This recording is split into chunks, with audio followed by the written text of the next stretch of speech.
బలమైన యువత, మీరు పుష్ప సినిమాలు ఇవన్నీ చూడటానికి బాగుంటాయి. సినిమా పరంగా నేను సినిమా పరంగా సినిమాని చూడటం, ఎంజాయ్ చేయటం వేరు. అదొక సినిమా, ఒక కల్పిత గాథ.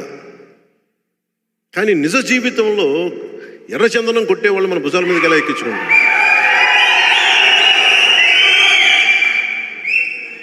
అంటే అంత అకారం. నేను డబ్బులు సంపాదించుకున్న మార్గాలు బోల్డని ఉన్నాయి.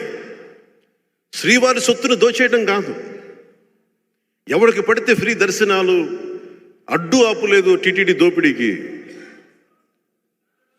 అలా కాదు. నా ఉద్దేశం ఎలా ఉంటుందంటే, రమణ దీక్షితులు గారు, న్యాయం ఎప్పుడు ఎలా ఉండాలి అంటే, న్యాయం ఎప్పుడు ఎలా ఉండాలి అంటే తప్పైనా ఒప్పైనా ఒకేలా మాట్లాడు. ఆ రోజు ఆ పింక్ డైమండ్ పోయిందని నా చేత కూడా రమణ దీక్షితులు గారు ఫోన్ చేస్తే నేను కూడా ఖండించాను ఆ రోజున. అదే రమణ దీక్షితులు గారు మళ్ళీ వైసీపీ రాగానే ఒక మాట మాట్లాడాలి పింక్ డైమండ్ గురించి. నా సమస్య నిజంగా చెప్తున్నాను, ఇది చప్పట్లు కొట్టుకోవడానికో లేదు, నాకేం సరదా కాదు.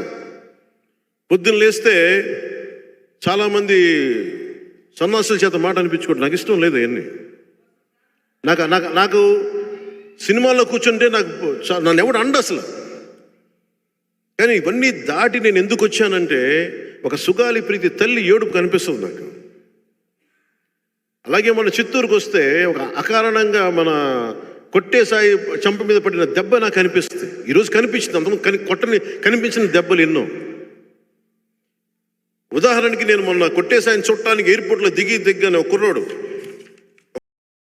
దగ్గరికి ఇంత పేపర్స్ విసిరేశాడు. అన్న చూడన్నా, విసిరేస్తే దాని లోపల చూస్తే ఎఫ్ఐఆర్ ఉంది.